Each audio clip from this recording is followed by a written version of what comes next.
હાલો હાલો હાલો, મારો અવાજ આવી રહ્યો છે? હા કે ના મિત્રો, જરા કોમેન્ટ કરીને જણાવજો જો મારો અવાજ આવી રહ્યો હોય. Please do the comments.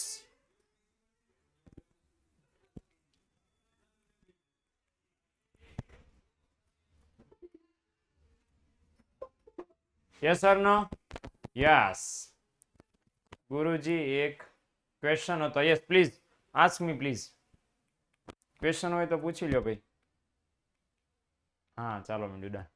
હાલો પૂછી લો સવાલ યુવરાજ, પછી આપણે આગળ કામ વધારીએ આપણું. ચાલો ચાલો જલ્દી કરો ભાઈઓ બહેનો.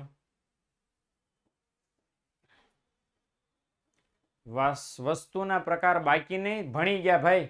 મકવાણા ભૂમિ નાનું ભાઈ ભણી ગયા. વસ્તુના પ્રકારો ભણી ગયા.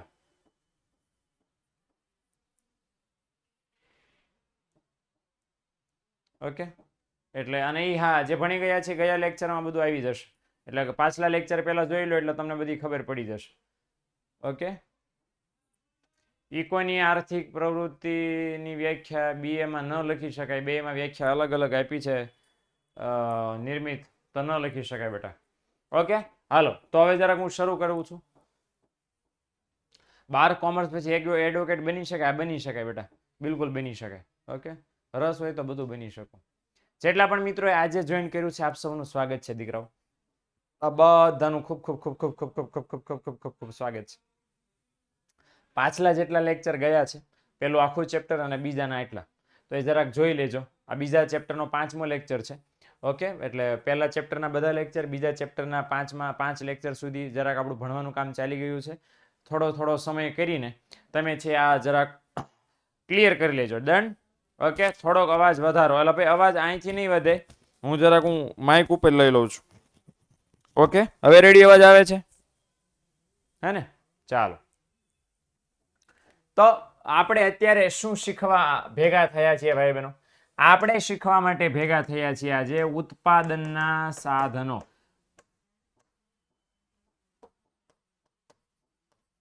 જે ઉત્પાદનના સાધનો આપણે જે શીખવા માટે ભેગા થયા છીએ, એ ઉત્પાદનના જે સાધનો છે એમાં એક ઉત્પાદનનું સાધન જમીન, એના વિશેની જાણકારી ઓલરેડી આપણે મેળવી લીધી હતી. ઓકે, શ્રમ એના વિશેની જાણકારી પણ આપણે ઓલરેડી મેળવી લીધી હતી, મને ખ્યાલ છે ત્યાં સુધીમાં. ને જરાક આપણે છતાંય બેક માં જોઈ લઈએ. ઓકે, તો આ બધી વિગતો ઓલરેડી આપણે જોઈ લીધી છે કે ઉત્પાદનના સાધનો છે. ઉત્પાદનના સાધનોમાં ભૂમિ એટલે કે જમીન, આ ચેક થઈ ગયું છે. હે ને? આપણે ભણી ગયા હતા. જમીનના લક્ષણો છે એની જાણકારી આપણે ઓલરેડી મેળવી લીધી હતી. બરાબર. શ્રમ કોને કહેવાય? તો કે અન્ય વ્યક્તિની દેખરેખ હેઠળ જે વ્યક્તિ વળતરની અપેક્ષા સાથે માનસિક શારીરિક શ્રમ કરે છે, બરાબર, એ શ્રમિક કહેવાય છે. અને લક્ષણો 6 આપણે ખાસ આપણે આ ભણ્યા હતા. હે ને? ઓકે, તો આ 6 લક્ષણો, આટલી વસ્તુ આપણે ખાસ અત્યાર સુધી ભણ્યા હતા. અને હવે આજે આપણે છે એ ભણવા માટે પહોંચ્યા છીએ મૂડી. ઓકે, તો આજે મૂડીનું સાધન જે છે, મૂડી કોને કહેવાય એની જરાક આપણે જાણકારી જોઈ લઈએ. ઓકે, તો મૂડી માટે એવું કહેવાય છે કે મૂડી આધુનિક ઉત્પાદનની પ્રક્રિયામાં અગત્યનું સાધન છે. આધુનિક મતલબ અત્યારે વર્તમાન સમયમાં કોઈ પણ વ્યક્તિ કંઈ કામ ધંધો કરે છે તો આ મૂડી વગર એ કોઈ પણ નાનો મોટો કામ ધંધો બિલકુલ શક્ય નથી. ઓકે, શક્ય નથી, એટલા માટે મૂડીનો અભ્યાસ આપણે કરવો પડે. ઓકે, હવે મૂડી છે શું હકીકતમાં? મૂડી એમ વ્યાખ્યા આપી હોય તો શું કહી શકો? ઉત્પાદનમાં મદદરૂપ થતું માનવ સર્જિત સાધન. કેવું સાધન? માનવ સર્જિત. માણસે એનું સર્જન કરેલું છે, કુદરતી આપેલી ગિફ્ટ નથી. એટલે જમીન તો એવું હતું કે ભાઈ જમીન છે એ કુદરતી છે, કુદરતી બક્ષિસ છે, ભેટ છે. એટલે મૂડીની વ્યાખ્યા એવી થઈ શકે કે ઉત્પાદનમાં મદદરૂપ થતા માનવ સર્જિત સાધનને શું કહેવાય? મૂડી કહેવાય. ઓકે, જે માનવ સર્જિત સાધનને તમે ઉત્પાદનમાં મદદમાં લ્યો છો એ બધું મૂડી છે. ઓકે, દરજી છે દાખલા તરીકે કપડાં સીવવાનો ધંધો કરતા હોય તો એ કપડાં સીવવા માટે શું લઈ આવવું પડે એમને? સિલાઈ મશીન. તો દરજી માટે સિલાઈ મશીન મૂડી કહેવાય. રોકડા નાણાં લઈએ ઓલા. અચ્છા, એકાઉન્ટમાં વ્યાખ્યા સરસ તમે મૂડીની ભણ્યા છો, બરાબર, નામાના મૂળ તત્વો વિશેમાં. હા કે ના? કે એમાં ધંધાનો માલિક ધંધો શરૂ કરવા માટે રોકડા વસ્તુ કે માલ મિલકત લઈ આવે એને શું કહેવાય? મૂડી કહેવાય. આ જ મૂડીની વાત ઇંગ્લિશમાં એને કેપિટલ કહેવાય. ઓકે, ઇટ મીન્સ કે તમારો ધંધો શરૂ કરવો છે, ઉત્પાદન કરવું છે, એના માટે જેટલું રોકાણ કરો છો. હવે રોકાણ તો ખાલી નાણાંમાં ન હોય, કોઈ તમે યંત્ર લઈ આવો, કોઈ વસ્તુ લઈ આવો, કાચો માલ લઈ આવો, કંઈ પણ લઈ આવી શકો. પણ એ બધું કેવું છે? ઇવન રૂપિયા પણ જે આપણે કહીએ છીએ કે નાણાં એ પણ માનવ સર્જિત જ છે ને, ભગવાને રૂપિયા નથી આપ્યા, આપણે બનાવ્યા. ઓકે, એટલે મૂડી માનવ સર્જિત સાધન છે.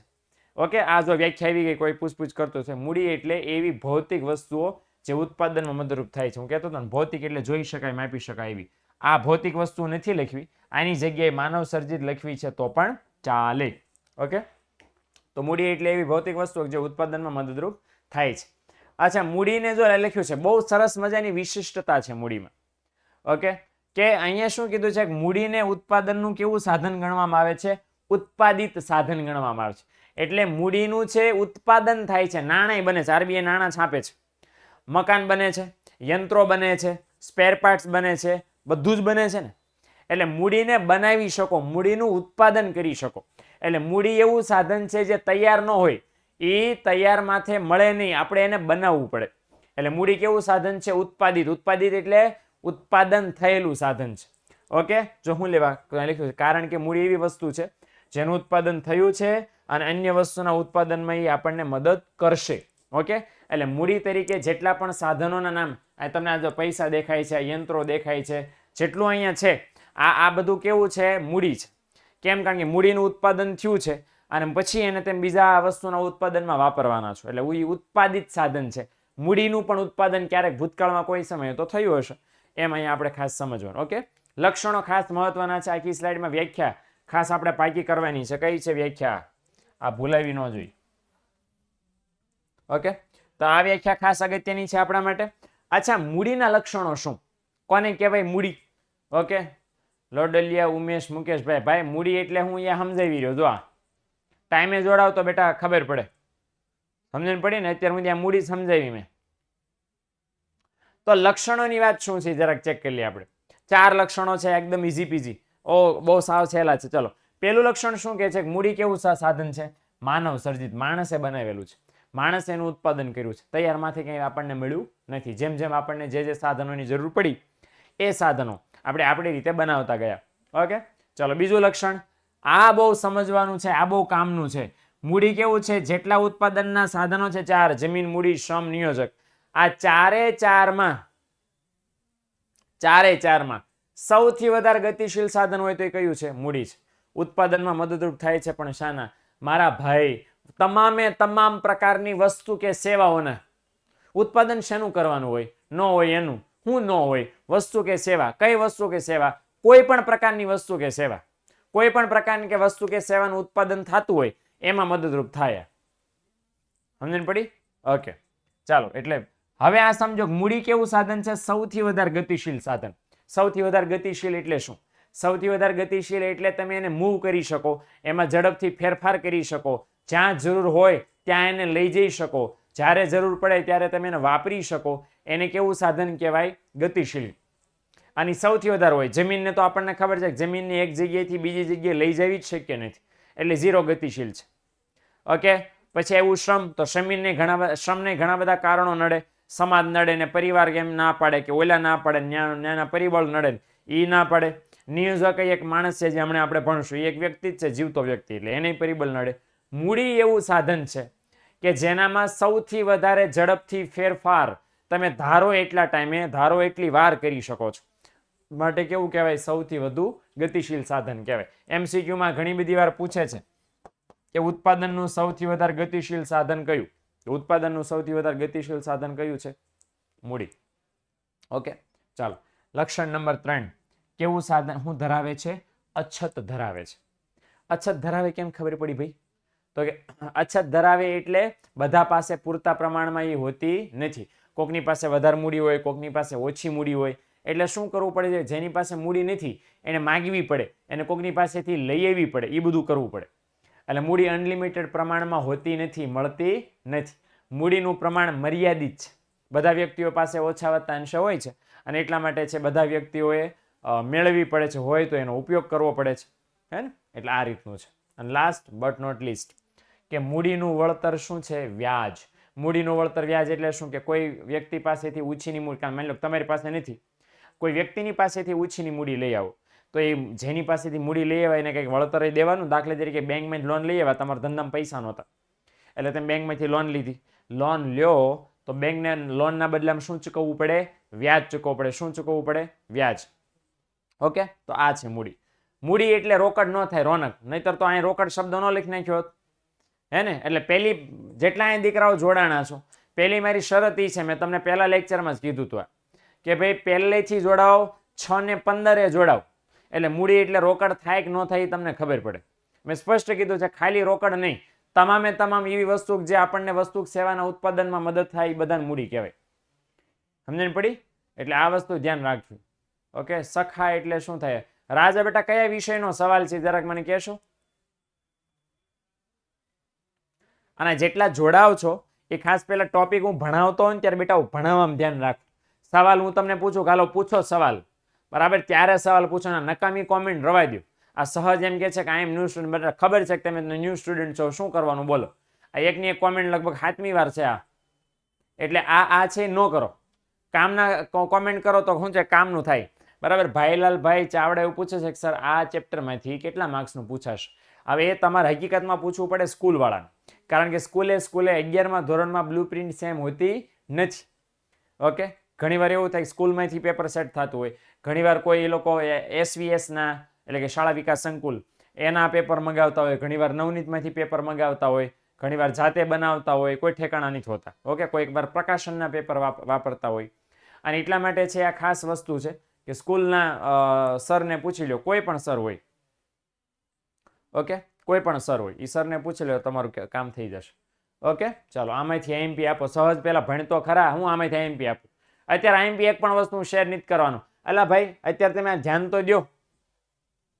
સમજણ પડી? ઓકે, ચાલો. ફરદીન ઠાકોર ખોખર, બીજો પોઈન્ટ સમજાવો. બીજો પોઈન્ટ, સૌથી વધારે ગતિશીલ જરાક ફરી વાર કહી દો. ઓકે, કે સૌથી વધારે ગતિશીલ એટલે શું? કે મૂડી એવું સાધન છે કે જેમાં તમે ધારો એ પ્રમાણે ધારો એટલો ફેરફાર કરી શકો. દાખલા તરીકે એમ કોઈ યંત્ર છે, કોઈ દાખલે કે ટ્રક છે, ટ્રકને મૂડી જ કહેવાય, ધંધામાં આપણે એને વાપરીએ છીએ. તો હવે એ ટ્રકને એક જગ્યાએથી બીજી જગ્યાએ લઈ જાઓ છે, કેટલી વાર લાગે? અચ્છા, એક કામમાંથી બીજા કામમાં વાપરવો છે, કેટલી વાર લાગે? હે ને? એટલે જ્યારે અહીંયા આપણે કોઈ કામ લેવું છે કોઈ ઉત્પાદનના સાધન પાસે, તો એ ઉત્પાદનનું સાધન આપણને નવું કામ કરી દે છે કે નથી કરી દેતું? આપણને જેવી જરૂર પડે એવી જરૂરી ઉત્પાદનનું સાધન આપણને પૂરી પાડે છે કે નથી પૂરી પાડતું? જો હા, તો ગતિશીલતા વધારે છે. જ્યારે જોઈએ, જ્યાં જોઈએ, જેટલું જોઈએ એ મળી રહે. એ કોણ મળી રહે છે? મૂડી મળી રહે છે. ઓકે, એટલા માટે એને ગતિશીલ સાધન કહેવાય. ગતિશીલતાનો સાદો મતલબ એવો થાય કે તમને એક જગ્યાએ બીજી જગ્યાએ જરૂર છે તો ત્યાં સ્થળાંતર થઈ જાય. એક કામમાંથી બીજા કામમાં લઈ જવું છે તો એ પોસિબલ બને, તો એ ગતિશીલતા કહેવાય. ઓકે, એટલે એ ગતિશીલ એટલા માટે સૌથી વધારે સાધન છે. ઓકે, હવે જરાક છેલ્લું, ચોથું પણ સૌથી વધારે મહત્વનું સાધન જોઈએ. અને કયું સાધન છે? નિયોજક. ઓકે, હવે આ જે સાધન છે ને મિત્રો, આ સાધન એટલા માટે સૌથી વધારે મહત્વનું છે કારણ કે બાકીના જે 3 સાધનો છે, જમીન, મૂડી અને શ્રમ, એ ત્રણેયને ભેગા કરીને ધંધામાંથી ઉત્પાદન કરાવવાનું કામ આ ભાઈ કરે છે. આ ભાઈ નો હોય તો વસ્તુ સેવાનું ઉત્પાદન થાય નહીં. આ એક વ્યક્તિ છે, મારી તમારી જેવો કોઈ માણસ, એ નિયોજક છે. ઓકે, જરાક જોઈ લઈએ આપણે. હા, SS માં આવતું જ તું, બરાબર ને? તોય અડધા નહીં સમજાતું, સેમ બેઠું બેઠું આવતું હતું, પણ તોય જરાક ફટાફટ સમજી લઈએ આપણે. નિયોજક એટલે શું? જરાક જો અહીં લખ્યું છે, સાદામાં સાદી વ્યાખ્યા એવી થાય કે ઉત્પાદનના સાધનોનું સંયોજન કરનાર, એને શું કહેવાય? નિયોજન. આ સંયોજન કરવું એટલે શું? સંયોજનનો મતલબ થાય ઉત્પાદનના સાધનોને ભેગા કરીને ઉપયોગ કરનાર. ઓકે, સંયોજનનો મતલબ શું થાય? કે બધા સાધનો ભેગા કરવાના, ભેગા કર્યા પછી એનો ઉપયોગ કરવાનો. શેના માટે ઉપયોગ કરવાનો? વસ્તુ સેવાના ઉત્પાદન માટે. ધંધો ચલાવનાર વ્યક્તિ નિયોજક છે. ઓકે, ધંધાની સ્થાપના કરનાર, જોખમો ઉઠાવનાર, નિર્ણયો લેનાર, બરાબર ને, ચિંતાઓ કરનાર, આ બધું કરનાર બધું કોણ છે? આ નિયોજક છે. આના વગર ધંધો બિલકુલ ન ચાલે. ઓકે, હું તમને નામ આપીશ કોણ કોણ નિયોજક છે. ઘણી બધી વખત એવું થાય છે કે વ્યવસ્થાપક અને નિયોજક બંને વચ્ચે એક ભેદ નથી, બે હરખા જ છે એવું માની લેવામાં આવે છે. તમને બે સમજાવી દો. આપણે કોના વિશે ભણી રહ્યા છીએ? નિયોજક વિશે ભણી રહ્યા છીએ, વ્યવસ્થાપક વિશે ભણી રહ્યા નથી. એટલે પહેલા એ સમજવું પડે વ્યવસ્થાપક એટલે શું. વ્યવસ્થાપક એટલે વહીવટ કરનાર વ્યક્તિ. અંગ્રેજીમાં આપણે જેને કહીએ છીએ CEO, ચીફ એક્ઝિક્યુટિવ ઓફિસર, કે જે ધંધામાં નાની મોટી વ્યવસ્થા કરે, જરૂર પડે એને આદેશ આપે, જરૂર પડે એને કામ સોંપે. ઉપરથી આદેશ આપ્યો કે હાલો આપણી કંપનીમાં એટલી વસ્તુ બનાવી નાખવાની છે, તો આ ભાઈનું કામ શું હોય? એ જે આદેશ આવ્યો છે એનું પાલન બધા કર્મચારીઓ પાસે કરાવડાવવાનું. ઓર્ગેનાઇઝર એવો એક શબ્દ છે, એને કહેવાય વ્યવસ્થાપક. બસ એ બધું ઓર્ગેનાઇઝ કરે, એ બધું હાચવા કરે. બધા નિર્ણયો જે ઉપરથી મેનેજમેન્ટે લીધા હોય એનું જરાક શું કે અમલ કરાવવાનું કામ કોનું છે? વ્યવસ્થાપક. હવે આ કામ કરવાના બદલામાં એને પગાર મળે, નિયમિત એને વેતન મળે, અને કર્મચારી કહેવાય ધંધાનો, એમ્પ્લોયી કહેવાય. Manager you can say also, manager પણ તમે કહી શકો, મેનેજર કહી શકો, ઓર્ગેનાઇઝર કહી શકો, સીઈઓ તમે કહી શકો. આ બધા નામથી એને બોલાવવામાં આવે છે. નિયોજક શું છે ભાઈ? તો નિયોજકનું તો બહુ અલગ કામ છે. આખા ધંધાની ટેન્શન એને હોય. ધંધો સફળ થશે કે નહીં થાય, આપણે વસ્તુ બનાવી તો કેવી બનાવવી, એની કિંમત કેટલી રાખવી, કર્મચારી રાખવા કે ન રાખવા, રાખવા તેનો પગાર કેટલો રાખવો, ઢગલા બંધ પ્રોબ્લેમ આ ભાઈએ સોલ્વ કરવાના હોય. આ ભાઈ લિમિટેડ કામ કરવાનું હોય, આને અનલિમિટેડ કામ કરવાનું હોય. ધંધો ચલાવવાની જવાબદારી નિયોજકના હાથમાં હોય. બેઝિક આપણને તફાવત ચોપડીમાં સમજાવ્યો છે કે જે વ્યવસ્થાપક છે, મેનેજર, એ વેતન પ્રાપ્ત કરનાર કર્મચારી છે, એને પગાર મળે, કંપનીવાળા પગાર આપે એને. ઓકે, સાધનની વ્યવસ્થા કરે છે. બરાબર. નિયોજક શું કરે છે? નિયોજક તો સ્વતંત્રપણે જોખમ ઉઠાવે. ભાઈ આ મારો ધંધો છે, હું નિર્ણય લઈ લો આજ. બરાબર. ધંધો સફળ થશે કે નહીં થાય એનો આધાર નિયોજકના નિર્ણય ઉપર સ્વતંત્રપણે કોઈને પૂછ્યા વગર જોખમ ઉઠાવે કંપની માટે. બરાબર ને? દાખલા તરીકે એક બહુ સરસ મજાનો વ્યક્તિ છે અમન ગુપ્તા, અને એની બહુ સરસ મજાની કંપની છે પણ boat, BOAT boat. Okay, electronic gadgets બનાવતી કંપની છે. હવે એણે જોખમ ઉઠાવ્યું કે ભાઈ ચાલો આટલી બધી કંપનીઓ માર્કેટમાં ઇયરબડ્સ ને એરફોન, બરાબર ને, હેડફોન્સ ને આવું બધું વેચે છે. બરાબર, તો કે હું વેચીશ. હવે જોખમ ઉઠાવ્યો ને, કારણ કે ખબર હવે પ્રોબ્લેમ ખબર કોને છે કે ભવિષ્યમાં સફળ થશે કે નહીં થાય ભાઈ, પણ છતાંય જોખમ ઉઠાવ્યું તો અત્યારે સફળ થઈ ગયા. આવી જો જોખમ ન ઉઠાવે તો ધંધો શરૂ જ ન થાય. તો એ નિયોજક કહેવાય કે એણે છે શરૂઆતની અંદર છે નક્કી કર્યું કે મારે કંપની ખોલવી છે. ભલે ગામમાં એટલા બધા મારો કોમ્પિટિટર રહ્યા, ભલે આટલા બધા લોકો વેચે છે, હું નવો એમાં, તો એણે ઘૂસણખોરી કરી અને આવું પોતાનું બરાબર સામ્રાજ્ય જમાવ્યું પોતાનું. એટલે શું કરે છે કે નિયોજક? નિયોજક પોતાની રીતે છે એ જોખમો ઉઠાવે છે અને ધંધો ચલાવે છે, હે ને? એટલે આ સરસ મજાનું કામ છે જે કરે છે. અચ્છા, વિચિત્રતા શું છે બિચારા નિયોજકની? જે ધંધો ચલાવે છે એનો પ્રોબ્લેમ શું છે? હમણાં અહીંયા આપણે જોયું આ વ્યાખ્યામાં કે ઉત્પાદનના જે ત્રણેય સાધનો છે, જમીન, મૂડી અને શ્રમ, એ ત્રણેયને ભેગા કરીને એનો ઉપયોગ કરે છે નિયોજક વસ્તુ સેવાનું ઉત્પાદન કરવા માટે. ઓકે, હવે એ જે નિયોજક આ ત્રણેયને ભેગા કરે છે, કોને કોને ભેગા કરે છે? જમીન, મૂડી. આ ત્રણેય સાધનો એટલે કયા સાધનો? જમીન, મૂડી અને શ્રમ. આ જે ત્રણેય સાધનો છે, આ ત્રણેય સાધનોને નિયોજક શું કરે છે? નિશ્ચિત વળતર આપે છે. હાલો જરાક મને કોમેન્ટમાં જણાવજો, નિયોજક જમીનને શું વળતર તરીકે આપે? હાલો, જમીનને વળતર તરીકે શું મળવું જોઈએ? ફટાફટ, ચાલો ચાલો ચાલો, હાલો, ભણી ગયા એટલે આવડે. યસ, અરે વાહ, વેરી ગુડ. જમીનને શું મળવું જોઈએ વળતર તરીકે? ભાડું. અચ્છા, મૂડીને શું વળતર તરીકે મળવું જોઈએ? મૂડી કોઈ ક્યાં મિલ ના જાય બીડું? મૂડીને વેતન ન હોય, મૂડીને નફો ન હોય. મૂડીને શું મળવું જોઈએ? વ્યાજ. શું મળવું જોઈએ? મૂડીને વ્યાજ. અને શ્રમને શું મળવું જોઈએ? શ્રમને શું મળવું જોઈએ? શ્રમ વેતન. યસ, શું મળવું જોઈએ? વેતન. હવે જમીનને ભાડું, મૂડીને વ્યાજ, શ્રમને વેતન.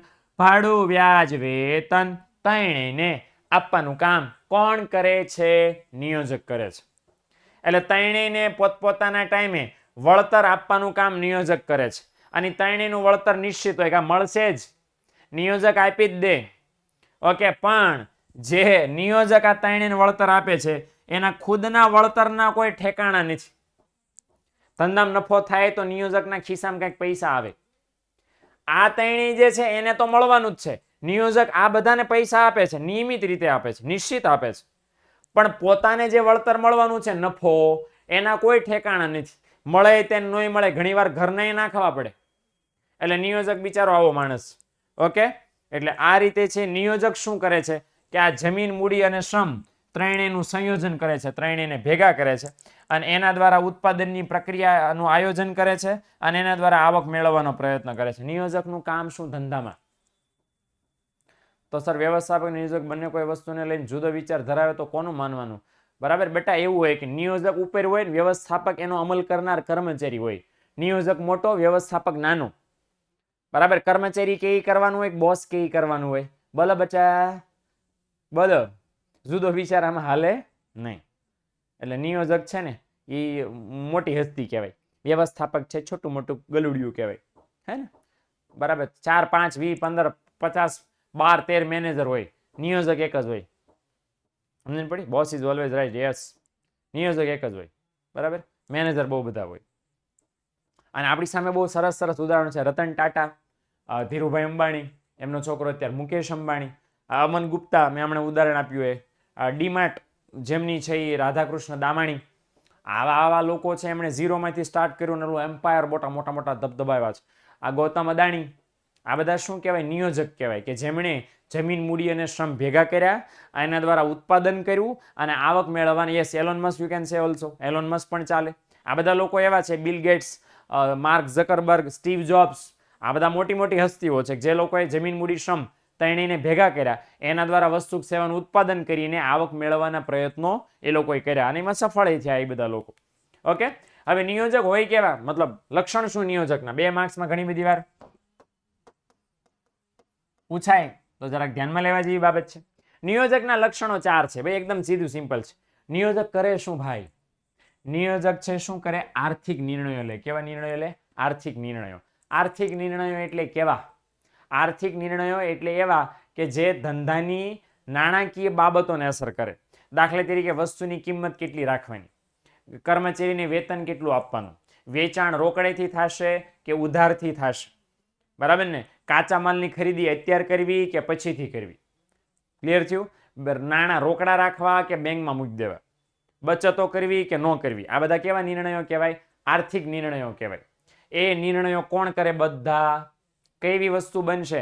બરાબર. હમણાં બેટા સવાલ પૂછો હતો ને કે સાહેબ વ્યવસ્થાપક અને નિયોજકના વિચાર અલગ પડે. વિચાર જ કોણ કરે? ઓલા બધા અમલ જ. વ્યવસ્થાપક સહિતના આખી કંપનીએ શું કરવાનો હોય? એનો અમલ જ કરવાનો હોય, બીજું કાંઈ ન કરવાનું હોય. ઓકે. એટલે નિયોજક નિર્ણય કરે, ડિસિઝન મેકિંગ નિયોજક કરે છે, બીજું કોઈ નહીં. અને બાકીના બધા નિર્ણયોનો અમલ કરે છે, હે ને? તો આ રીતે કામ ચાલે. અચ્છા, બીજું નિયોજક શું કરે છે? જોખમ ઉઠાવે છે. અચ્છા, વાણિજ્ય વ્યવસ્થાનું સંચાલન ભણી ગયા છો તો વાણિજ્ય વ્યવસ્થાના સંચાલનમાં પહેલા ચેપ્ટરમાં આવે છે જોખમના પ્રકારો. કુદરતી જોખમ અને માનવ સર્જિત જોખમ. ખબર છે? યસ ઓર નો? કેટલાને ખબર છે કુદરતી જોખમ અને માનવ સર્જિત જોખમ આવે છે? બિલકુલ. તમે હાથ હોનાનો ધંધો શરૂ કરો, બરાબર. આપણે કંપની ખોલીએ, ચંપક મોજા લિમિટેડ, CML. ઓકે. તો આ ચંપક મોજા લિમિટેડ નામની આપણે કંપની ખોલી. આવા ચંપક મોજા લિમિટેડ કંપની ખોલી તો હાથ કેટલા જોખમો આવશે? દાખલા કુદરતી જોખમો, વાવાઝોડું આવે, પૂર આવે, ધરતીકંપ થાય, જ્વાળામુખીની બાજુમાં આપણો દેશ કે આપણું ગામ કે આપણું શહેર હોય તો જ્વાળામુખી ફાટી પડે અને એ આપણી કંપનીમાં ઘૂસીને મોજા હળગાઈ દે. પ્રોબ્લેમ છે કે નહીં? વંટોળિયા આવે. અચ્છા, માનવ સર્જિત જોખમ હોય છે, મંદી આવે, બરાબર ને? બરાબર. આંદોલનો થાય, બરાબર ને? કોઈક આપણે બારીના કાચ લઈ જાય, મોજાના સ્ટીકર કાઢી જાય, કાચો માલ ચોરી જાય, ચોરી છે ને જોખમ. અચ્છા, એક ઓર જોખમ છે ભાઈ કે તમે મસ્ત મજાના મોજા બનાવી નાખ્યા અને મોજા માર્કેટમાં લઈ ગયા તો માર્કેટમાં ગ્રાહકોએ શું કીધું કે આ મોજા ન હાલે, કેમ? ફેશન વહી ગઈ.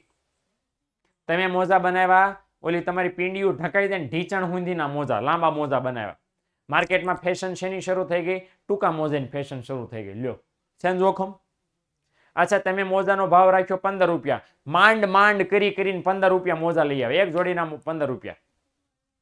તમારી બાજુમાં કોઈક ચાઇનાથી મોજા લઈ આવો, 8 રૂપિયામાં એક જોડી, 8 રૂપિયામાં એક જોડી, 15 રૂપિયામાં 2 જોડી. તમે 15 રૂપિયામાં એક જોડી વેચો, ઓલા 8 રૂપિયામાં એક જોડી વેચો, તો એ જોખમ છે ને? આ બધા જોખમો આવી શકે એવી જાણકારી ઓલા ભાઈને હોવા છતાં નિયોજકને તોય ધંધો કરે છે, એટલે જોખમ ઉઠાવ્યા કહેવાય. જોખમ આવે એનો જોખમ ઉઠાવેનો મતલબ શું? જોખમ આવે એનો સામનો કરે, એનું સોલ્યુશન કાઢે અને એમાંથી પછી આગળ હોરો નીકળે કે ભાઈ આ જોખમ આવ્યું છે, આનું સોલ્યુશન શું? આ પ્રોબ્લેમ આવ્યો, આનું સોલ્યુશન શું? એ વિચારે, એને જોખમ ઉઠાવ્યા કહેવાય. ઓકે. જોખમોનો સામનો, બેઝિકલી જોખમ ઉઠાવે એટલે જોખમોનો સામનો કરવો. નિયોજક કરે છે જોખમ. અચ્છા, આ બધું બહાર રેડી હાલે, અંદર કર્મચારીઓ જે ઉત્પાદન કરતા કરતા બાજી પડે કે મારે અહીંયા કામ કરવાનું, ઓલો કે ના ના મારે અહીંયા આમ કામ કરવાનું, ઓલો કે મને શરદી થઈ ગઈ, ના ના ઓલો કે મને ઝાડા થઈ ગયા. પણ હા ભાઈ શાંતિ રાખો. અચ્છા, હડતાલ ઉપર ઉતરી જાય કર્મચારીઓ, રજા પાડવા માંડે, ક્વોલિટી બગાડ નાખે. અચ્છા, વીજળીનો કાપ આવે, પ્રોબ્લેમ જ પ્રોબ્લેમ. આ બધા પ્રોબ્લેમનું સોલ્યુશન કરવાની જવાબદારી કોના માથે હોય? નિયોજક માથે હોય. સમજણ પડી? એટલે આ રીતે જે જોખમ ઉઠાવે છે ભાઈ બહેનો. નંબર 3, નિયોજન શક્તિ. શું છે? ગુણ. નિયોજન શક્તિ એટલે શું? કંપનીનું સંચાલન કરવાની શક્તિ, એને કહેવાય નિયોજન શક્તિ. બરાબર ને? નિયોજક છે, નિયોજકની પાસે કંઈક તો સ્કિલ હશે ને, ત્યારે આવડો મોટો ધંધો ચલાવતો હોય ને. તો એ નિયોજકની જે શક્તિ છે, કેવી શક્તિ કહેવાય? નિયોજન શક્તિ. નિર્ણયો લેવાની શક્તિ, ધંધો ચલાવવાની શક્તિ, આને નિયોજન શક્તિ કહેવાય. એ શું છે? વ્યક્તિમાં રહેલો ગુણ. બધામાં હોય નહીં. બધા હોત તો બધા મુકાભાઈ નો બની જાય, બધા ધીરુભાઈ નો બની જાય. એટલે બધામાં એ ગુણ નથી હોતો. અમુક લોકોમાં જ એ ગુણ હોય છે. અચ્છા, ગુણ ન હોય અને વિકસાવવું હોય તો બિલકુલ વિકસાવી શકાય. કઈ રીતે વિકસાવી શકાય? ટ્રેનિંગ લ્યો, ભણો, એના માટે ભણી શકો. ઓકે, ધીરુભાઈ અંબાણી છે, નહોતા ભણ્યા પણ આવડો ધંધો કર્યો. એમણે એમના છોકરા મુકેશભાઈ અંબાણીને ભણાવ્યા. કારણ કે એમને એવું લાગ્યું કે જે હું નથી ભણ્યો તો એટલે પહોંચ્યો, ભણો તો ક્યાં પહોંચી જાત. એટલે એમના છોકરાને MBA કરાવ્યું. ધંધાનો કોર્સ છે, બરાબર. Business management, master in business management. પહેલા BBA કરાવ્યું, પછી MBA કરાવરાવ્યું. ઓકે, બે છોકરા હાયર બહુ ક્વોલિફાય છે, બરાબર. હાર્વર્ડ યુનિવર્સિટીમાં, ઓક્સફોર્ડ ને સ્ટેનફોર્ડમાં એમના છોકરાઓને ભણાવ્યા છે. ઓકે, પણ ભણાવ્યા છે એમ. એટલે અને ભણાવીને પછી છે મુકેશભાઈ અંબાણી જન્મ્યા ત્યારે એમનામાં એવા ટેલેન્ટ નહોતી, પણ ટ્રેનિંગ આપી. એમના પપ્પાએ ખુદ ટ્રેનિંગ આપી, જો ધંધો આમ ચલાવે, આમ કરાય, આમ કરાય, આમ કરાય, આમ કરાય, તો શીખી ગયા અત્યારે. એટલે એ એવો ગુણ છે, એવી ક્વોલિટી છે જે મે બી જન્મ લેતી વખતે આપણી પાસે ન હોય, મોટા થઈને વિકસાવી શકો. ઘણામાં એ જન્મજાત હોય. રતન ટાટા, ધીરુભાઈ અંબાણી જન્મજાત હતી, કોઈએ શીખવાડ્યું નહીં, શીખી ગયા, તો પહોંચી ગયા અહીંયા. અને ઘણા છે ટ્રેનિંગ લઈને શીખી શકે, કાંઈ મોટી વાત નથી. આપણે બની શકો. ઓકે, ચાલો. છેલ્લું ચોથું, નિયોજક છે એને મળતા વળતરને શું કહેવાય? નફો. ઓકે, તો હું જરાક 4 ઉત્પાદનના સાધનો છે એના હું નામ લખું છું. જમીન, મૂડી, શ્રમ, નિયોજક. ઓકે, હવે મને કહો તો હાલો ફરી વાર તમારે મને કહેવાનું છે 4 ઉત્પાદનના સાધનોના વળતર. જમીનને વળતર તરીકે શું મળે? ચાલો બોલો જલ્દી. 4 ઉત્પાદનના સાધનો પૂરા થાય એની ખુશીમાં આપણે આ કરીએ છીએ. ભાડું ભાઈઓ બહેનો. હાલો, ત્યાર પછી મૂડીને શું મળે? મૂડી को क्या मिलेगा? વ્યાજ मिलेगा. શ્રમને શું મળશે? શ્રમને શું મળશે? વેતન. શું મળશે? વેતન. નિયોજકને શું મળશે? नियोजक को क्या मिलेगा? नफा मिलेगा भाई, नफा. મળે ને નફો? હા કે ના? આપડો મળે ને? હા, તો નફો. તો 4 ઉત્પાદનના સાધનોને સરસ મજાનું વળતર મળે. ઓકે, એક સવાલ પૂછો છે, તમે જ્યાં કોમેન્ટ કરો છો ને ત્યાં એક સવાલ આવશે, એનો જવાબ હા અથવા નાની અંદર તમારે આપજો. તમારી પાસે સેકન્ડો બહુ જો કે ઓછી છે તો જરાક જવાબ આપી દો. બોલ નહીં, પોલ. હા, આવી ગયો છે સવાલ મારી સામે. અચ્છા, ઘણાને ટાઈમ ન રહ્યો એટલે હું ફરી વાર જરાક પૂછું છું. ઓકે, હાલો, જરાક જવાબ આપી દેજો પ્લીઝ કોમેન્ટ સેક્શનમાં.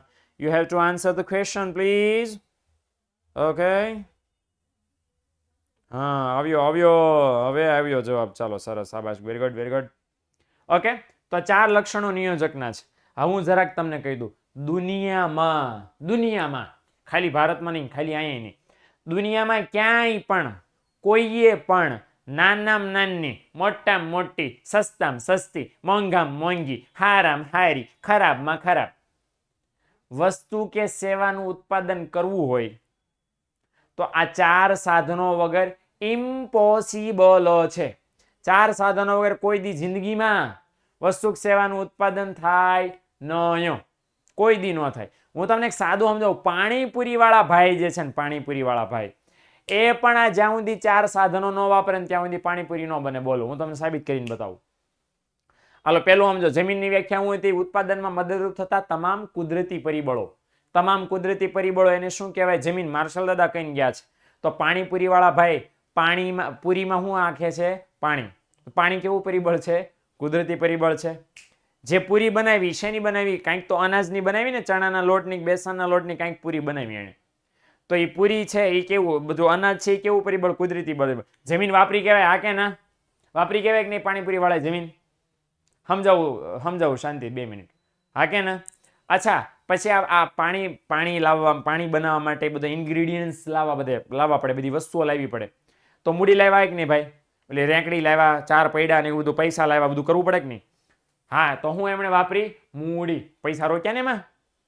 પૈસા, કાચો માલ લઈ લાવ્યા, એ બધું લાવ્યું. સમજાવું, ચોથો પોઈન્ટ સમજાવું, શાંતિ રાખ ઘડીક 2 મિનિટ બેટા, આ મને પૂરું કરી લેવા દે. ત્રીજું છે, હવે કામ કરશે ને, અદબ વાળીને ઉભો રહે રેકડી સામે, તો પૂરી બનવા માંડશે. તમે કહો 10 ની આપો, બનવા માંડશે ઓટોમેટિક. એને કામ કરવું પડે, વળતરની અપેક્ષા સાથે કામ કરવું પડે. બરાબર, ઊભો ઊભો છે, શારીરિક કામ છે. અને યાદ રાખે કે કેટલી પૂરી તેમ ખાધી. બરાબર, તમારે પાસે કેટલા લેવાના. પોલ ફરી મૂકો, હમણાં મૂકીશ, લેક્ચર પૂરો થાય ને ત્યારે, શાંતિ રાખ. ઓકે, તો શ્રમ કરવો પડે, શ્રમ આવી ગયો. અને છેલ્લું ચોથું નિયોજક. માણસ કેટલા કામ કરે. બરાબર, તમે એમ તીખી બનાવજો, ગળી બનાવજો, મોળી બનાવજો. એક હારે 3 કસ્ટમર ઉભા હોય, 3ની અલગ ડિમાન્ડ હોય. એ ત્રણમાંથી કોણે કેટલા રૂપિયાની ખાધી એ બધું મેનેજ કરે. બરાબર, કોઈ ઉપાડી ન જાય ભૂલમાં એ જોવે, ડીશ ધોવાનું કામ એ કરે, કસ્ટમરને સાચવવાનું જવાબ દેવાનું કામ એ કરે, સેલિંગ એ કરે, બધું મેનેજ કરે કે નહીં? એ બધું ભેગું કોણ કરે? એક માણસ. તો આવી ગયો નિયોજક. તો સાદી ભાષામાં જો પાણીપુરીવાળા ભાઈ 4 ઉત્પાદનના સાધનો વાપરતા હોય તો પછી તો હવે દુનિયાની કોઈ પણ મોટી વસ્તુ છે ને લાગુ પડે કઈ? ચોથા હું સમજાવું ભાઈ, નિયોજક છે કામ કરે, એના બદલામાં વળતર તરીકે શું મળે? નફો મળે. ધંધો કરો તો નફો થાય ને, એ નફો આ નિયોજકનું વળતર છે. બરાબર, ખિસ્સામાં નાખીને ઘરે વહી જવાનું. Okay, done. તો આ રીતનું છે. ઓકે, સમજાણું ભાઈ ખોખર? ધંધો શું લેવા કરવામાં આવે છે? કારણ કે નફો કરવો છે. એ નફો કોને મળે? નિયોજકને. નફો શું છે? ધંધામાં જેટલા ખર્ચા હોય, ટોટલ પેલા ધંધાની આવક હોય, આવકમાંથી શું કરવાનું? બધા ખર્ચા જેને જેના હોય બધાને આપી દેવાના પૈસા. જમીનને ભાડું દઈ દેવાનું, મૂડીને વેતન વ્યાજ દઈ દેવાનું, શ્રમિકને વેતન દઈ દેવાનું. આ બધું કર્યા પછી જે વધે એ નફો. ઓકે, હા. નિયોજક અને નિયોજનમાં શું ફેર છે? નિયોજક એટલે માણસ. દાખલા હું નિયોજક છું અને હું જે કામ કરું એને કહેવાય નિયોજન. ઓકે, ત્રીજો હું સમજાવું, નિયોજન શક્તિ ગુણ છે, ક્વોલિટી છે વ્યક્તિમાં રહેલી. એને તમે જન્મજાત, ઘણા માણસોમાં જન્મજાત ગુણ હોય. કેમ? આ છોકરો ડાયો બહુ છે, તેમ કહો ને આ છોકરો બહુ ડાયો છે, આ છોકરો બહુ હોશિયાર છે, આ છોકરો તોફાની છે. તો એ વ્યક્તિમાં એ ગુણ છે કે ડાયો છે, તે ડાયો છે ગુણ કહેવાય. સિમિલરલી અહીંયા છે નિયોજન એટલે કોઈ ધંધો ચલાવવાની શક્તિ છે. કોકને ધંધો બહુ સારો ચલાવતા આવડે તો એની ક્વોલિટી કહેવાય, ગુણ કહેવાય. ઓકે, ધંધો ચલાવતા આવડે એટલે ગુણ છે. આ શક્તિ ઘણામાં હોય ને ઘણામાં નથી હોતી. ઓકે, આવકમાંથી જાવક બાદ કરતા નફો મળે. બિલકુલ. હા, ઓકે, ચાલો. તો આ વસ્તુ ખાસ આપણે ધ્યાનમાં લેવાની છે. હા, બાય બાય ની હજી વાર છે, હજી 6:48 થઈ છે. ક્યાં ભાગી જવું તમારે? હજી મેં ક્યાં એમ કીધું લેક્ચર પૂરો એમ? તો કાંઈ ધ્યાન દો, હજી તો વાર છે લેક્ચર પૂરો થવાને. ભાગી ક્યાં જવું? સીધી 10 પૂછતી મને. કાલે સવારે વળી પાછા, કાલે ગુરુવાર છે, કાલે આવશે એમ કે સાહેબ આ મુદ્દો બાકી રહી ગયો, ઓલો. હજી લેક્ચર તો શરૂ જ છે દીકરાઓ. 45 મિનિટ પૂરી વસૂલ કરવાની હોય. મારા કરતા તમને વધારે બળતરા હોવી જોઈએ. બાય બાય નો લખો, અહીં ધ્યાન દો. ઓકે, કંપની લોસમાં હોય તો એમ્પ્લોયીને સેલરી શેમાંથી ચૂકવે? ઘરના નાખે, લોન લઈને આપે, બીજું શું? કારણ કે એમ્પ્લોયીને સેલરી તો દેવી પડશે, હે ને? એટલે આ વસ્તુ છે, કાંઈકથી તો દેવા પડશે ને. ઓલો જે નિયોજક છે એની ખિસ્સામાં કાંઈ નહીં આવે, પણ બાકીના બધાને આપણે હમણાં જ જોયું ને કે જમીન મૂડી શ્રમ એ ત્રણેયને તો વળતર મળે ને મળે. નિયોજકના ઠેકાણા નથી. નફો મળે તે થાય તો મળે, ન થાય ન મળે. ઓકે, જોઈએ ત્યાર પછી. ઓકે, વ્યાપાર ચક્રમાં આવતા ટાઇટલ સમજી લો અને કોમેન્ટ બંધ કરી દો. ઓકે, વ્યાપાર ચક્રમાં આવતા ચક્રાકાર પરિવર્તનો એટલે શું? પહેલા તો એ ખબર પડી જાય કે વ્યાપાર ચક્ર એટલે શું. વ્યાપાર ચક્ર એટલે આપણું જે દેશ છે, આપણા દેશમાં ઘણી બધી વાર એવું થાય, ક્યારેક તેજી આવે, ક્યારેક મંદી આવે, ક્યારેક માંગ વધી જાય, ક્યારેક માંગ ઘટી જાય, ક્યારેક વસ્તુના ભાવ વધી જાય, ક્યારેક ભાવ સસ્તા થઈ જાય. આ જે પરિવર્તન આવે ને એ પરિવર્તનને કેવું પરિવર્તન કહેવાય? વ્યાપાર ચક્રમાં આવતું પરિવર્તન કહેવાય. કેવું કહેવાય? વ્યાપાર ચક્રમાં. વેપાર એટલે ખરીદ વેચાણ. ખરીદી અને વેચાણમાં જે મોટા પાયે ફેરફાર થાય છે. ઘણી વાર જોજો, વર્ષના 12 મહિનામાં કસ્ટમરો છે દુકાનોમાં ધડાધડી બોલાવતા નથી. તમે મને કહો તો જરા કોમેન્ટ સેક્શનમાં મને જણાવો, કોમેન્ટ કરો કે વર્ષમાં કયો એવો મહિનો હોય છે અથવા તો કયો એવો સમય હોય છે કે જ્યારે કસ્ટમરોની ભીડ માર્કેટમાં હમાતી ન હોય, લાવ લાવ લાવ લાવ લાવ લાવ લાવ લાવ કરતા હોય. વર્ષમાં કયા એવા દિવસો હોય છે? મને જરાક જણાવશો પ્લીઝ. કે કસ્ટમરો છે એમ ધડાધડી બોલાવો, લાવો ને લાવો, લાવો ને લાવો, લાવો ને લાવો, બીજું કોઈ વાત નહીં. હા, દિવાળી વાળા મહિનામાં શોપિંગ હોય ને, દિવાળીના મહિનામાં ગજબ નાક. અને દિવાળી પછી ડિસેમ્બર મહિનામાં લગ્નની હોય ત્યારે, હે ને, લગ્નની ખરીદી ને દિવાળીની ખરીદી ગજબ નાક લેવલની હોય છે. માણસો ધૂમ ખરીદી કરતા હોય છે. ધૂમ ખરીદી એવો છે. ધૂમ ખરીદી એટલે બરાબર ધરાઈ જાય, વેપારીઓ થાકી જાય, બંબા પોકારી જાય, એ મારા ભગવાન ખાવા પીવાનો તો ટાઈમ દો. વેપારીઓને પાણી પીવાનો ટાઈમ ન રહેતો હોય, એટલા કસ્ટમર, એટલા ગ્રાહક આવતા હોય, અને એ લોકો છે આખા વર્ષનું સેલિંગ બસ 1 મહિનામાં કરી નાખતા હોય. હે ને? માર્કેટમાં આમ તેમ જોવો એટલે તમને એમ લાગે કે આમાં માણસો હાલે છે કઈ રીતે, ઊભા રહેવાની જગ્યા ન હોય, દુકાનમાં પણ માર્કેટમાં પણ. હવે આવી ભીડ 12 મહિના જોવા મળે છે? હા કે ના? આવી ભીડ 12 મહિના જોવા મળે નહીં. મતલબ એ માંગમાં આવ્યું પરિવર્તન. અત્યારે માંગ સામાન્ય છે, કસ્ટમરો અત્યારે સામાન્ય સંખ્યામાં હોય, પણ જેમ જેમ તહેવારો આવતા જાય એમ એમ ભીડ વધતી જાય. તો એ શું એવું કહેવાય? પરિવર્તન. હવે પરિવર્તન માર્કેટમાં જો વ્યક્તિમાં પરિવર્તન આવે, સમાજમાં વ્યક્તિમાં પરિવર્તન આવે ને વ્યક્તિગત પરિવર્તન કહેવાય, સમાજમાં પરિવર્તન આવે સામાજિક પરિવર્તન કહેવાય. આપણા અર્થતંત્રમાં, દેશમાં, બજારમાં, માંગમાં, આવકમાં, નફામાં, બજારમાં જે પરિવર્તન આવે એને વ્યાપાર ચક્રમાં આવતા આર્થિક પરિવર્તનો કહેવાય. 4 પ્રકારના આર્થિક પરિવર્તનો છે. એ આપણા દેશમાં નહીં, વિશ્વના કોઈ પણ દેશમાં સમય બદલાય તો આવે. ઓકે, પરિવર્તન એટલે ફેરફાર. આર્થિક પરિવર્તન એટલે કેવા? આપણા અર્થશાસ્ત્ર સાથે જોડાયેલા ફેરફાર, આપણા દેશ સાથે જોડાયેલા ફેરફાર. એ ફેરફારોની આપણે વાત કરવાના છે. 4 પ્રકારના પરિવર્તનો છે જેની આપણે ચર્ચા કરીએ. ઓકે, ચલો. પહેલું પરિવર્તન છે, એ પહેલા પરિવર્તનને કહેવાય છે આકસ્મિક આર્થિક પરિવર્તન. કેવું પરિવર્તન? આકસ્મિક આર્થિક પરિવર્તન. આકસ્મિક એટલે ટાઇટલ સમજી લો ને, તો અડધા એવા છે, ટાઇટલ સમજી લો ને ત્યાં તમને આવડી જાય. આકસ્મિક કહેવાય એટલે કેવા? ગમે ત્યારે ફેરફાર થઈ જાય ભાઈ, અચાનક, ખબર ન હોય, સૂચના ન મળે તમને, એક્સિડન્ટલી, હજી તમે ધાર્યું ન હોય. દાખલા તરીકે કોરોનામાં કેવી હાલત થઈ ગઈ હતી ભાઈ, કે ભાઈ મને તો એવું હતું, બરાબર, સુરતમાં છે ને ગોળાદરા નામની જગ્યા છે. હવે ત્યાં કોઈ એક જણાને કેસ આવ્યો. ઓકે, પર્ટિક્યુલર માની લો કે આજ એટલે અમારે ગોળાદરામાં એક સુરતમાં, આખા સુરતમાં એક કેસ આવ્યો છે. એક કેસ છે, એક જ કેસ છે. પછી તો કે ગોળાદરામાં 10 કેસ આવ્યા. Okay, done. પછી તો કે રેલવે સ્ટેશનની બાજુમાં છે, ત્યાં ઓર 5 કેસ નોંધાણા છે. Okay, done. એના 1 અઠવાડિયા પછી બાજુની સોસાયટીમાં એક કેસ આવ્યો છે. આલે લે, 2 દિવસ પહેલા બાજુની શેરીમાં, ગઈકાલે ખબર પડી આપણી જ શેરીમાં, આજ ખબર પડી આપણા જ ઘરમાં. ફાડ એટલો ફેલાઈ ગયો કે ક્યાંથી ક્યાં પહોંચી ગયો ઠેકાણા જ ન રહ્યા. કઈ રીતે ફેલાણો માણસો જોતા રહી ગયા. કારણ કે એમાં જોતું ને બધાને એમ હતું કે હજી તો એક કેસ આવ્યો છે, હજી તો એક કેસ આવ્યો છે, અને ધરામ દેન ફટ બધાને ઉપાડી લીધા. થઈ ગયું લોકડાઉન. હવે કોઈને ખબર હતી કે લોકડાઉન થશે? માંગ કેવી થઈ ગઈ? અચાનક સાવ ઝીરો. કારણ કે કોઈ બહાર કસ્ટમરોને બહાર જ નીકળવાની પરમિશન નહોતી. હે ને? ઓકે, એટલે પ્રોબ્લેમ શું થયું? અચાનક આવ્યું. અને અચાનક આવ્યું તો પરિણામ શું આવ્યું? કે રિએક્શન શું આપવું એની કોઈને કાંઈ ખબર જ ન પડી.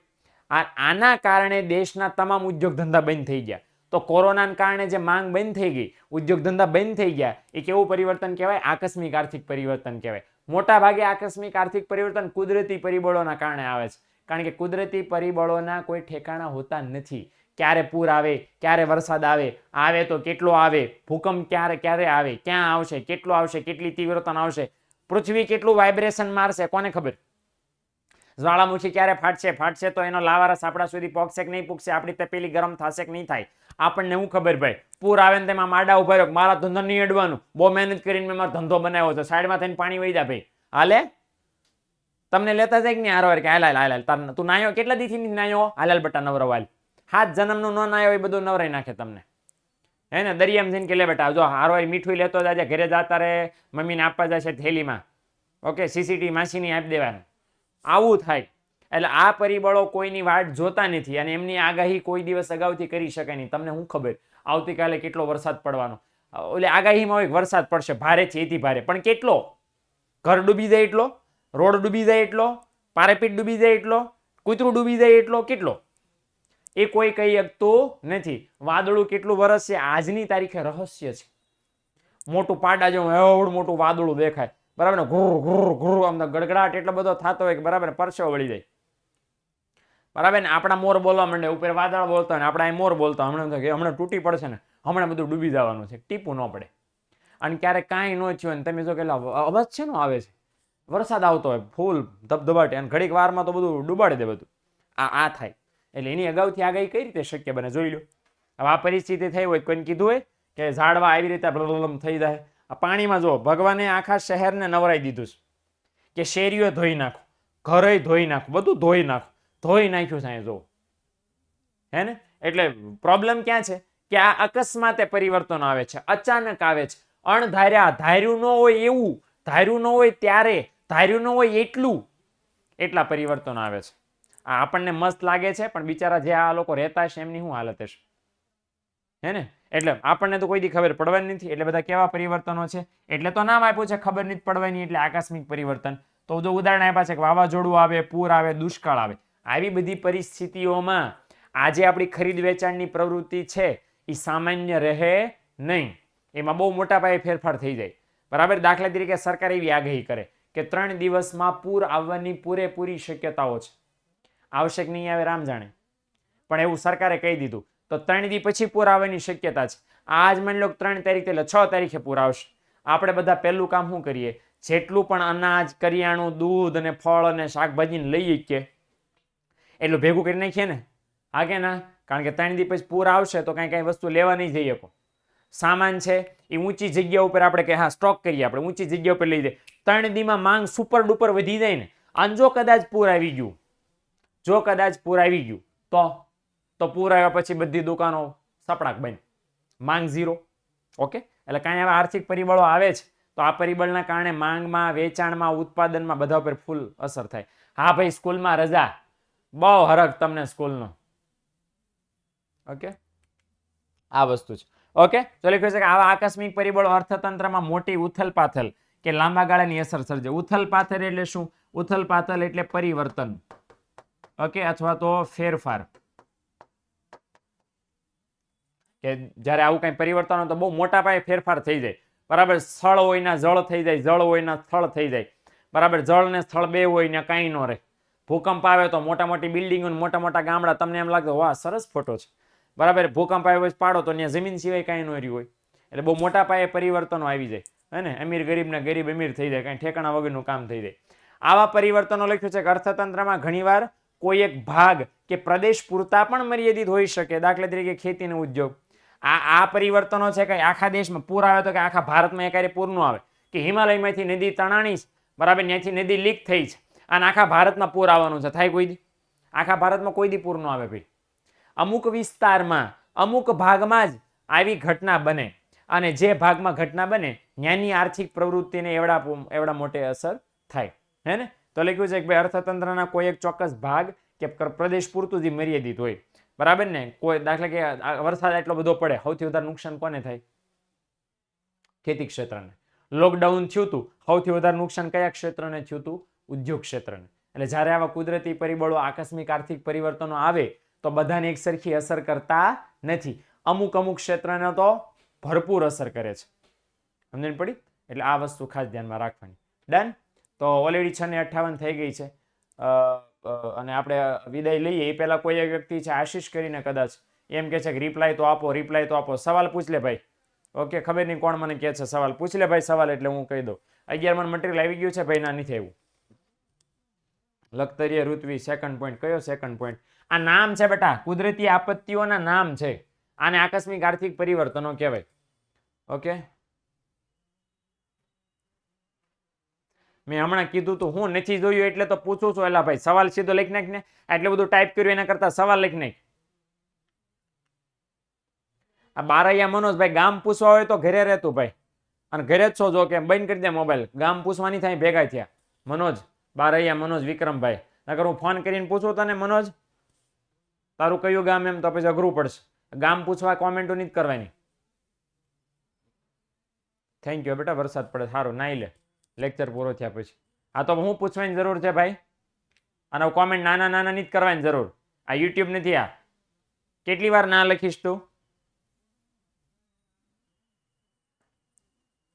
ચલો ઓકે, આવતીકાલે વળી પાછો લેક્ચર છે આપણો, અને મળી યુપીએસસી એસ્પિરન્ટ છે. સારું થયું બેટા. ઓકે, ચલો તૈયારી શરૂ રાખજો. ભગવાનને પ્રાર્થના કરો યુપીએસસી ઓફિસર, આઈએએસ ઓફિસર બની જાય. મારે કહેવા થાય કે ના જો એક મારો છોકરો છે આઈએએસ ઓફિસર છે, કલેક્ટર બની ગયો છે. ઓકે ચલો, અમારે તો ચેપ્ટર ભગાવે છે. હું નથી ભગાવતો ને, હું ભણાવું એ ભગાવું એવું લાગે છે કે ભણાવું એવું લાગે છે? હા જરાક રિવ્યુ લઈ લો. તમને મારું ભગાવું એવું નથી લાગતું ને ભાઈ? કહેજો હો લાગે તો. રેડી ને? તો વાંધો નહીં, હું નહીં ભગાવું, તમ તાર હું ભણાવીશ. હે ને? ડન. ચાલો આવતીકાલે આપણે વળી પાછા 6:15 મળીએ. હે ને? આવજો, ટાટા બાય બાય, સી યા.